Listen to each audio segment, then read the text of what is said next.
A big hello, good afternoon to everyone tuning in today. I guess this afternoon, especially to the other room with my daughter tuning in to learn how to build her networks when she enters sixth grade after the summer. I want to say thanks for everyone tuning in. If you are tuning in, let me make sure that I got everything going, that you can hear me okay.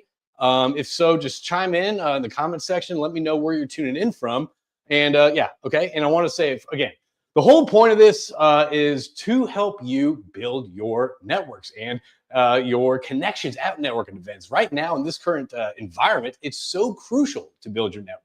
So let's dive into that a little bit. What we're going to go over today, I'm going to keep this real brief for y'all and really just kind of stay on the high level, impactful things that you can use and take with you, not just at your next networking event, but also whenever you communicate, like strike up conversations in the aisle, such as HEB, which I do, which really my family enjoys. But the whole point is to how to have better conversations that move beyond transactional. So today we're going to be going over why it's so important for you to actually start building your networks right now, how it should not be kind of something you leave on the back burner. It should be something you should probably start incorporating to your daily work checklist. Am I building my networks effectively? How am I doing this?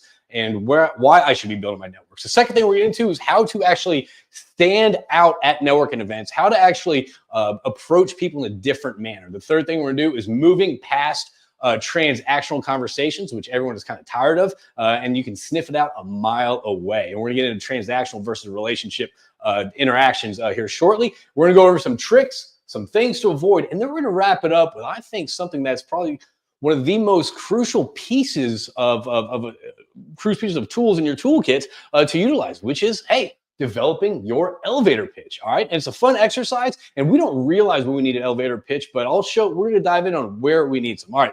Let's see where people, we got some comments coming in, which I dig. Let's see. We got Ian tuning in. Yep, we can hear you. Okay. Good deal. Ronnie, Carol, what's going on? Hey, I'm looking forward to this too. All right. Valentina tuning in from H-Town. That's what I'm talking about. And Radhika, H-Town as well. Love that. All right. Well, thanks for tuning in.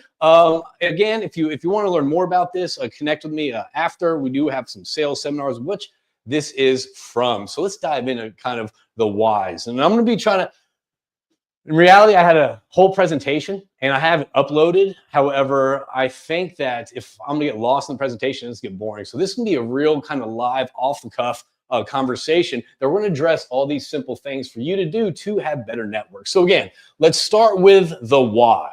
All right. Why is it so important for you to have your networks right now? So based on, I mean, not just throughout, I even think out there, if you are listening, where'd you find your current job? Where'd you find the best restaurant to go to? Where do you find the best, nannies or daycare or something like that? That's through your networks. Your networks are so crucial right now, especially in this day and age. Yeah, so hey, will there be a recording or notes afterwards? There will be a recording. You can find us on Energy Crew Podcast. It's gonna be over the YouTube channel. I'll link to all that stuff on how to find this after, so you can actually review it and share it with others. So right now in the current industry, I don't know what industry you're in, but in the oil and gas industry right now, in the energy industry, and actually a lot of industries too, is being affected by a lot of workforce reductions right now. A lot of people being let go. But what that means is, historically, your resume mattered a lot more than it does today, okay? Your technical knowledge does get you in the door. However, 85% of career success is attributed to soft skills. It's attributed to how you influence people. It's attributed to how you connect with people. That's what we're gonna be going over right now. With all the workforce reductions, how do you actually stand out? How do you actually set yourself up to be more competitive than other people out there? That really is through your networks. You see a lot of jobs go online. There's like 300 applicants apply to the single job overnight. How do you stand out against those 299 applicants? The way is through your networks. You need to know someone to get in the door. And this is actually how you start. I always say that networking is like a garden. You know, a lot of people think like, okay, once I get let go or once I need my network, then I'm gonna start building it. But it's like a garden. You don't start planting your garden when you're starving, when you're famished, when you need the food. You do it when you have the time, the energy, and effort. So I encourage you, start wherever, start whenever, but start building it today. And one simple trick for you out there to start building your network today: connect with past college buddies that you went to college with. Go down the hallway, connect with people inside your office, inside your building. Connect with other colleagues that you met. Just kind of start those conversations again. Ask for a cup of coffee just to catch up, just to see what's going on. It's okay. You don't have to have an agenda other than just to catch up, find out what other people are doing. All right. And this is exactly this. I think this hits the nail on the head. It's not what you know, but it's who you know. I think there's a period in everyone's career, and I think Scott Witt with American Cement, when we're talking about this, I think there comes to a point when in your career, you know, you start applying for jobs. It's your skills, it's your grades, it's your experience. That's what matters, right?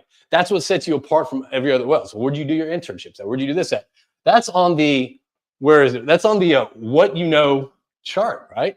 However, after a couple of years in your career, it does matter on who you know more versus what you know. Because at the end of the day, technical skills, you're learned, you're trained, you graduate with them, but it's your soft skills, it's your ability to connect with people that really allow you to stand out. All right. So again, I've seen connections be made throughout that actually benefit people's career nonstop. So we're going to get into kind of why. Again, we're talking about why networks matter more than ever. Again, think about that. With 300 applicants overnight applying for the same job, your networks are going to matter. All right. I've seen that. So part of what I do, number one, I bring people together to have knowledge sharing conversations, and I just see the connections that happen there. Then oftentimes opportunities happens after the events. And the other side, I see kind of networks like, hey, do you know this person here? Do you know this person here? I just need someone to talk to. So again, having your networks in place is key. So now let's get into this. I want to talk about how to stand out from the crowd. First off, network events are historically uncomfortable for a lot of people. No one likes walking into a room full of hundreds of people that you're supposed to connect with, walk away with, and at the end of the day, if you do a lot of connecting, you walk away with a stack of cards, right? What happens with the stack of cards? It goes on your desk, usually collects dust, not a lot of movement is done. So yes, it was good you get into that event, but let's make that event meaningful and intentionful for you actually to get some value out of it, right? So let's talk about how to actually walk in the room with more intention, all right? With more, value-driven experience for all of us, right? So a lot of times when you approach a room, what's the two questions that we ask, right? I call these conversation killers, right? It's what? How are you? And what do you do? For some reason, we start asking, how are you or what do you do? Our brains go to automatic response mode, good, fine, I work here, and it shuts it off. That's what every other person, that's what 99.999% of people ask at these things. It's comfortable, we're set with it, we know how to answer this, right? All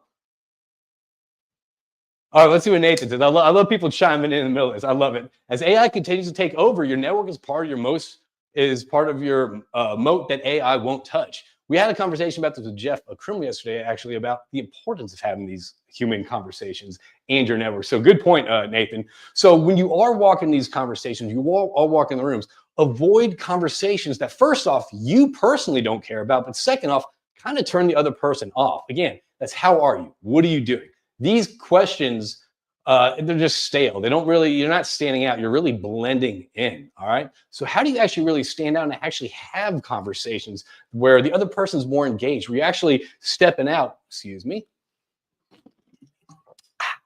Got to sip that. So how do you actually have conversations that stick? All right. You do that by being yourself. All right. By being curious about someone else. So when you are at these networking events, lean in with curiosity, lean in with interest. There's no, people might be tuning in for a set script or, hey, how do I actually go down this path to uncover more about this and that? There is no set script. The script is you, because you can't plan a conversation, but you can plan how you respond, how you act in conversations. And what does that look like? That's asking questions. That's being interested. And oftentimes we're going to get into this about things to avoid, but we're always thinking about, okay, well, this is a good point that this person's making. I can top this. I have a story I want to tell. I want to tell about my experience with what they're talking about. Avoid all that, right? Be curious about them, all right? So again, another conversation killer is that kind of, I think that people use to size people up is, what do you do? What do you do in sales? What do you do at your company? What do you do here? And you gauge on kind of, it's a weird way, but in a way we attach value to that question. What do you do? Oh, you do this. Oh, you do that. Oh, you can help me out. So again, avoiding the what do you do type of questions, because people are guarded. I mean, if you're an operator, you're probably guarded against that with all these service companies going after you to try to get your work. All right. And if you're a service company, you're in sales. A lot of people are in sales. How do you differentiate yourself? So again, maybe change the way how you actually introduce yourself. And we're going to get into this if you stick around for the elevator pitch. But again, it really is explaining, hey, who you are, who you help, how you help them, and what are the results they get. That's much more powerful than saying, hey, I'm sales at XYZ company. Oh, what do you do? Well, hey, I actually help engineers make quicker decisions so they can go home in time to be with their families, tuck their kids to bed. What do you get into? So again, these questions, stay away from what do you do? How are you doing? Or these boring questions that lead nowhere. All right. Spark conversation, spark curiosity. All right. A lot of people say, hey, listen, don't use closed-ended questions. I personally think closed-ended questions are a great way to, first off, break down that wall, and then you open up with the questions following after. So let's say it's a petroleum club downtown, or let's say it's at a vicinity. Let's say, petroleum club downtown. All right. Obviously, Houston is known for traffic. Hey, did you have to deal with traffic a lot when you got here? Yes or no? Whatever they say, that's when you can start opening up the conversation a little bit. Oh, really? What do you do in your car in traffic when you're stuck in traffic? Are you a music person? You a podcast? You listen to books? Oh, you listen to podcasts. What podcasts are you into? You start asking questions, start uncovering a little bit more about that person. You're going to dive into their podcast, the books they listen to, why they listen to those books, what the hobbies they're into. So again, you're making it about them and you're curious about them. So again, you don't have to practice this just at networking events. You could practice doing a closed-ended question and following that with an open-ended question to gain conversation, whether it's at HEB, again, I like using that a lot, or wherever you meet someone. Practice these small talks, all right? Practice these small conversation starters and find out a piece of information about this person and then move on, all right? We have someone in from Alexander, North Dakota, all right? Thanks for tuning in on that. And then Nemo is going to eat you. All right. Hopefully Nemo doesn't, but okay. So again, closed-ended questions are a great place to have that kind of, first part of the conversation to kind of, it's kind of like teeing up, and then you follow up with the open-ended conversation that you're kind of curious on them. What do they listen to? What books are they getting into? What hobbies do they like? You start making it more personal. People enjoy talking about their personal life. People enjoy talking about themselves. So again, try to hide those counterpoints that you want to make, or the stories to match the other person's stories, and really kind of start learning more about that person's life. You can share your stories at a later event or a later date or a later meeting, later coffee, but you're not going to get that later coffee unless you make that connection there. So again, ask questions, be curious, all right? Maintain eye contact, all right? That's another thing. So now let's talk about how to move past these transactional conversations. So real quick, we all know that, actually, we might not all know that. Oftentimes, we go to default mode whenever we are at networking events. We move into the transactional. All right? We move to the transactional conversations. Transactional conversations, what are those? Well, those are the ones that really don't connect. Those are very surface level. Those are very, pretty much, again, what do you do? Who do you work for? Those are the transactional conversations, because a lot of times what follows up with that is, okay, well, how can this person help me right now? Or can they buy from me right now? Or I need a job from them at that company right now. That is a turnoff. Nobody likes listening to that. No one likes being hit up for work, to sell something, to buy something, anything right off the cuff. So again, how do we move past the transactional, which is what can you do for me right now, to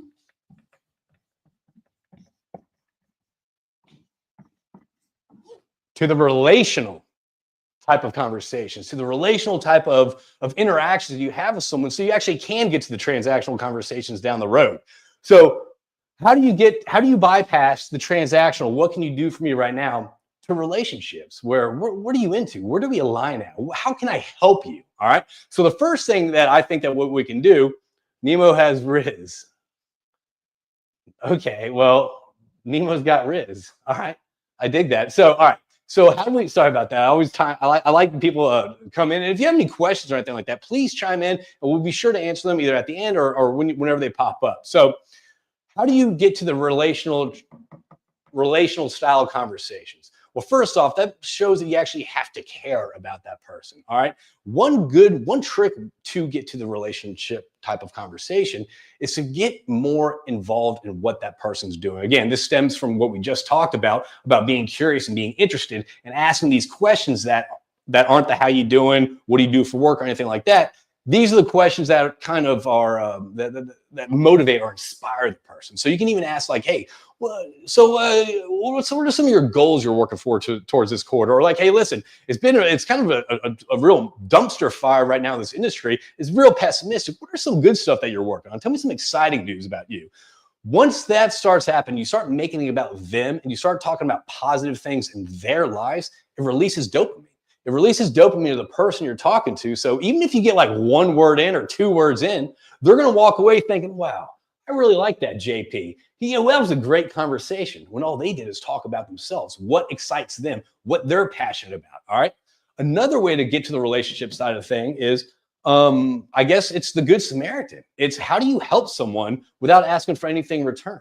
So let's say you're talking to someone and they're really in the need of a good AI software to automate this or whatever that is. And you probably have a friend that may be in that field, or you've heard of a podcast or a book, or maybe a process, or maybe a tool that they can use. Send that, email them, email them that information, or just follow up after. Hey, listen, here's some information. Connect them with someone that they might know. So you're adding value before you're even trying to get anywhere with this person, whether it's a job, whether you're trying to sell them a service, whether you're trying to collaborate or find capital for your project. You need to connect on the personal and relationship level before you even start talking about shop. I think I'd read something yesterday that 90% of, it was called the power of persuasion, 90% of negotiations usually are much more successful whenever the two people talk first about something that they have a common interest, okay? So find that common interest and help them out to achieve their goal, all right? Sorry, that's technical difficulties, all right? Again, when you're in these conversations, we're always thinking, and again, people don't like small talk because you're thinking, I don't know how to go. I don't know how to continue. I don't know what to talk about. All you need to do to talk about, the only thing you need to figure out what to talk about is your ears. Listen more than you talk. I always say try the 80-20 rule. Some people say 70-30, but it doesn't matter. Have the other person talking more than you're talking about yourself, okay? And what that is, that's just dialing in, that's just listening. Some people are saying, I don't know where to go after this follow-up question or this second open-ended question. All you have to do is be present, listen. And a lot of times the information that they're giving you or the stories that they're giving you, you can follow up and dive in a little bit more. So again, ask these questions, be curious, listen more than you're talking, all right?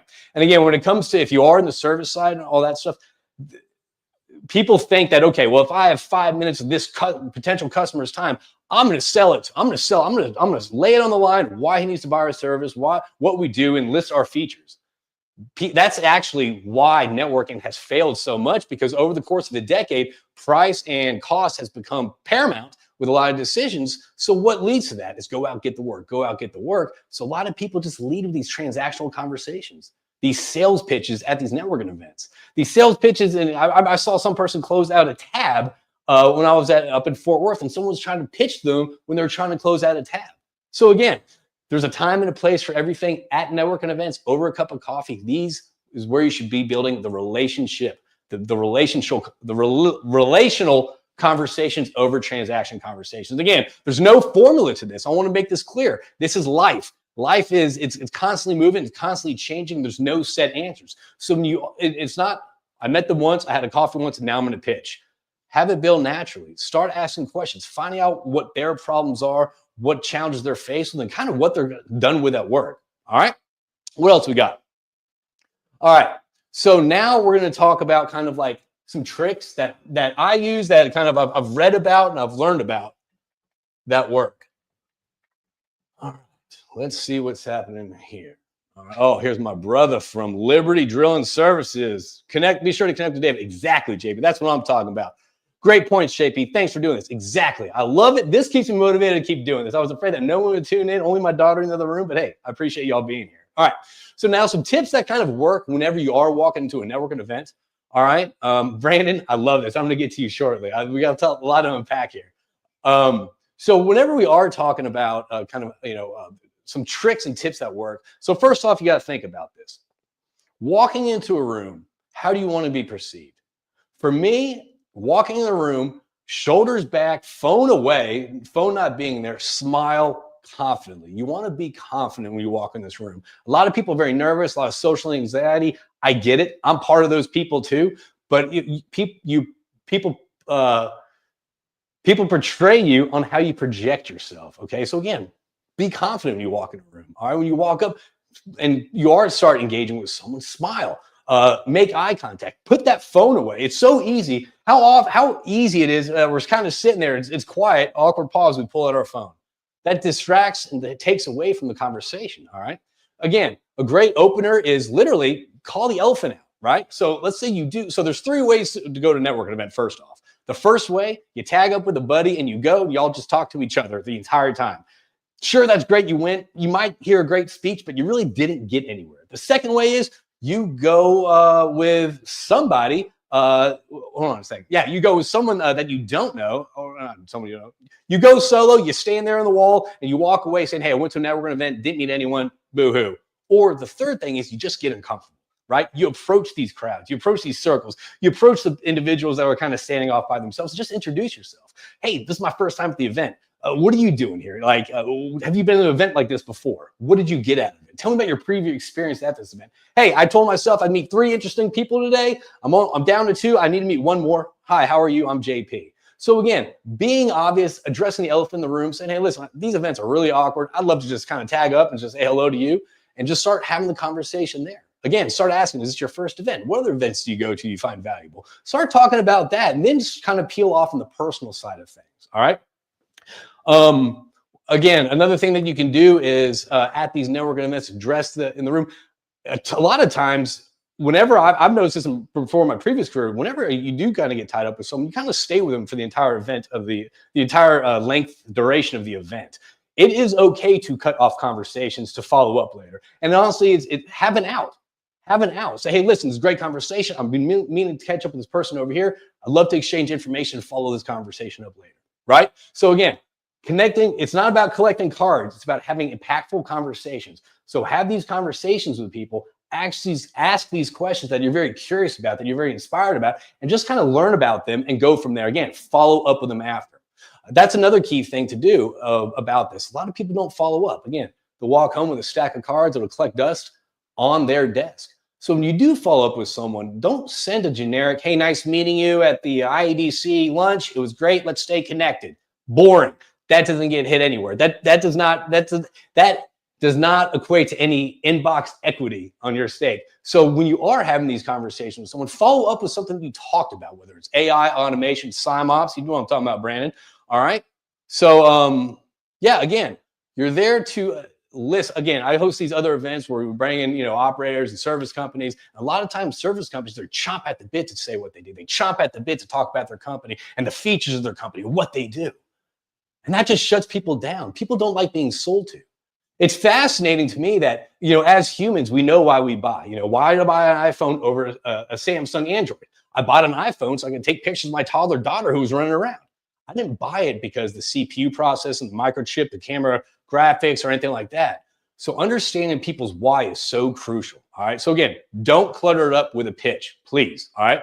So common mistakes to avoid when you are networking with someone, again, talking. All right. Don't talk too much. A lot of people, again, we like talking about ourselves. It releases dopamine. It makes us feel comfortable. We don't have to follow the story along really well, but I can always bring it back to myself. Stop talking about yourself so much and start talking about the other person. You talk about the other person, you ask them questions about themselves, what makes them excited. Again, it releases dopamine. They think, I like this person, and they're probably most likely to meet up with you after for a cup of coffee or a follow-up. All right. So again, don't talk about yourself. And also not being clear in kind of what you do or who you help or what you really do. Don't be vague. All right. Be clear and concise. All right. Again, another thing that is a common thing is following up too long. So it might be 6 months after you met someone. Oh, hey, JP, it's been 6 months. I thought I'd follow up with you from our conversation, before Christmas. Like, you're going to forget it. So keep it fresh. All right. Follow up in a timely manner. All right. And then the last thing, I had something else, another tip when it comes to kind of things to avoid. Again, your phone. Do not have your phone out. Again, that's such a simple, easy thing to do. But don't have your phone out. Be interested. Be curious. All right. Let's go back to the comments real quick. All right. Brandon, I love this. You have to remember. I love this. You have to remember why you bought the lemonade at the little girl stand in the neighborhood. Nothing is more important than being genuine, you being you. You weren't thirsty. you weren't thirsty when you bought the lemonade. You felt compelled to help a genuine person. That couldn't be true. And chances are it's probably pretty bad lemonade. But again, they're connecting with you because you're right. I love it. Brandon's got, so connect with Brandon. He's doing great things. I love that dude. All right. What does Chris say? Listen more than talking. That's why we have 2 ears and 1 mouth. I think gone are the days where, people are asking, do you know a good salesperson to fill this role? We're trying to hire people. Do you know someone that could do this? And they need to have the gift of gab. They need to be a people person. That has changed. What Chris is saying is spot on the nose. The most effective salespeople, the most effective managers, the most effective leaders in industry are the ones that listen more than they talk. You get more information. Listen, I remember when I first started the roundtable operator roundtables, I would get exhausted. I would get drained because I felt like I had to talk. I felt like I had to keep the atmosphere going, to keep the room filled with noise. Once I stopped talking so much and started asking questions, first off, my battery was recharged. Second off, I learned a lot more this day and age than I did before. And third off, it's just a lot more fun. I don't walk in with so much anxiety. I can go enjoy it because I like asking questions. So again, listen more than we speak. David, agree, love it. Check out Liberty Directional. Check out the team over there. Solid group of dudes. We're on it. Be a problem solver. Hey, listen, if anyone's curious about actually how to have better conversations, avoid obstacles, the low-cost conversations, kind of get out of the sales rut to do exactly that, be a problem solver. We are having a confidence and connection on the Sales Edge seminar in Houston on June 19th and in Midland on July 7th. It's a 3-hour course, and this is a great way to get some skill sets to separate you from the crowd, all the noise. All right. So again, we'd love to have you. There's limited space. Reach out to me if you do want to learn more about this Confidence Connection Sales Edge seminar. This is our second go around, only new and improved. It's going to be a great conversation. A lot of great feedback from the people that went before. All right, Mike Tram, fake it till you make it. There's a lot of truth in this. Again, when I speak, before I did this webinar, before I speak at in front of students at universities, before I do coaching at, with different companies, that's exactly right. I do get nervous. I am nervous. I'm a mess up here. Practice. I project confidence, and then it just glides out. Is what I project. That's what I'm going to portray. So yes, fake it till you make it. There's truth in that. Damon, thanks for bringing that up. Everyone assumes it's easy and comes natural. It doesn't. Thank you for saying that. Again, people think soft skills, oh, this person's born with it. They got it. They got the gift. It's not. It's a skill set. It's a lot like playing golf, riding a bike, or anything. A skill set could be what? It could be learned. It could be practice. And it could be mastered. Right? I'll review tapes of previous public speaking engagements from when I first had it to recently, and the improvement is dramatic. The filler words are slower, my pace, my tempo, a lot more better, a lot more clear, a lot more concise. So again, skill sets, soft skills is a skill set. That's something you learn, practice, and master, and that's 85% of your career success. That's insane. So again, start practicing. All right. Listening makes you memorable. It really does. Yeah, how many times we walk away from a networking event, you're like, that person wouldn't shut up, or that person, all they did was talk about themselves or what they're doing, and you don't want to connect to that person again. They're an energy vampire, right? So again, listening will separate you apart. Great idea with addressing the elephant in the room, helping open the conversation in a casual approach. I think that's it. I think there's a lot of power in being vulnerable. There's a lot of power saying, hey, listen, I'm uncomfortable connecting with people. Do you mind having a conversation? So I'm not standing here by myself. People will most likely obviously help out, obviously connect and want to chat with you. So again, be yourself, be vulnerable, and be curious, be interested. Now let's get into, let's see what Shad Fraser says. Best salesman is normally those who build relationships around solving the customer's problems, not selling them a product. Amen to that, Shad. Who wants to be sold to? Even if you need a car, you walk in the car dealership, who wants to be approached by a car salesperson? Nobody, even when you know you want it. So again, it's so interesting how though, as professionals, we know how we respond as humans in our own personal lives. But once we step in the professional role, that all goes out the window. And we're thinking, oh, wow, this person, they really want me to pitch to them. Oh, they'd love to hear about our features. This guy really wants to hear about our record runs. No, Be curious, ask them questions, what they're working on, what's goals. Give me something exciting happening in this industry, in this world today. A lot of bad news out there. I want to hear something good. Be playful, right? Be charismatic. Have your pitch and tone checked. All right, we're about to get into elevator pitches because I think this is we're going to wrap it up here. We've been talking about 30 minutes. And again, this is a segment from our Confidence Connection Sales Edge seminar. If you are curious about this, also do exclusive private training too. So again, this is a segment from our sales seminar. We're going to go over kind of elevator pitch on why it's so important and the 4 parts of it.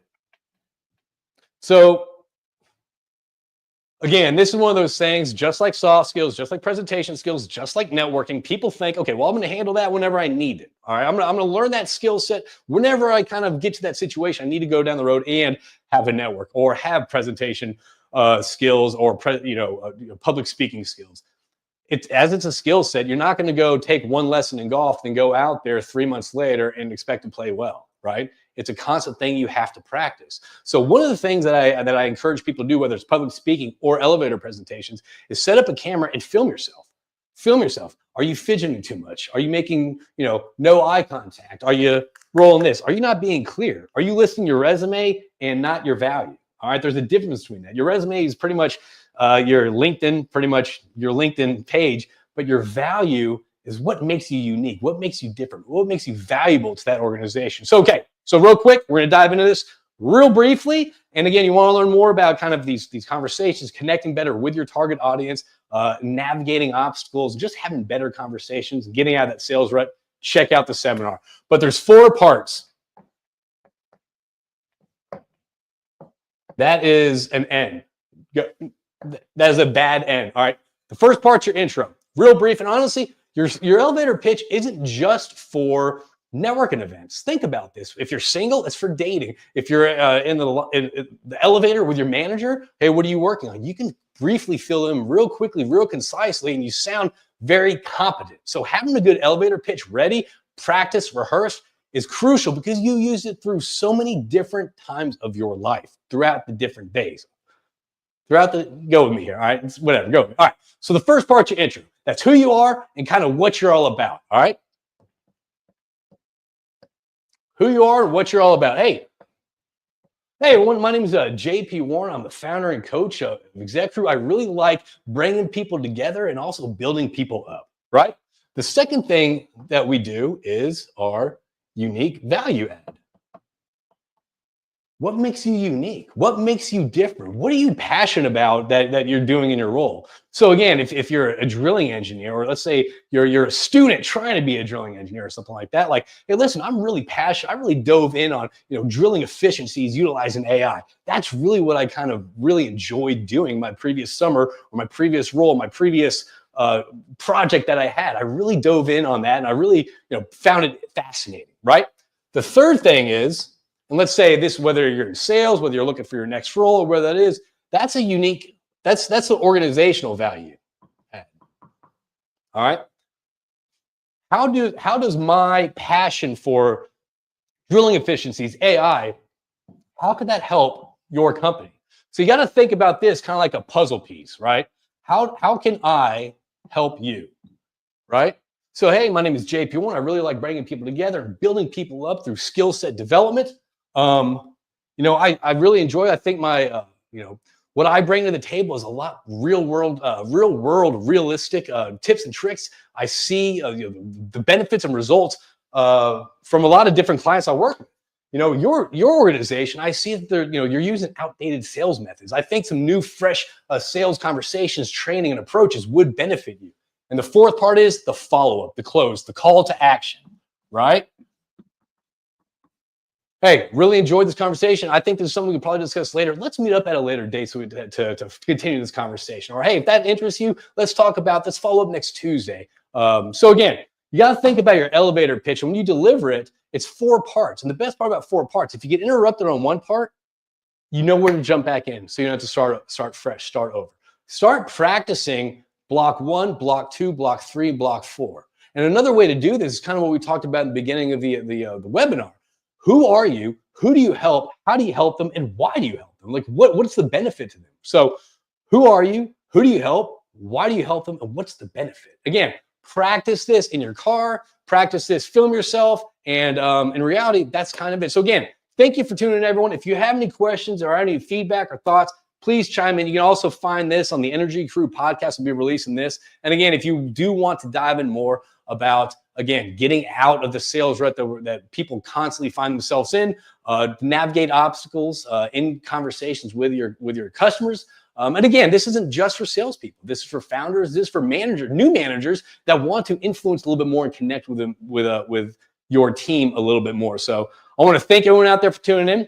Thank you to my daughter for tuning in to the other room. Hope you learned something. But thank you all. And again, if you're interested in learning more, connect with me. I love this stuff. I love bringing people together, connecting people, because I see the connections bring opportunities and it changes lives. So build your networks today. Plant your garden today. Don't wait till you're famished. Don't wait till you're hungry. You're going to be way behind the times. Thank you all. Y'all be good.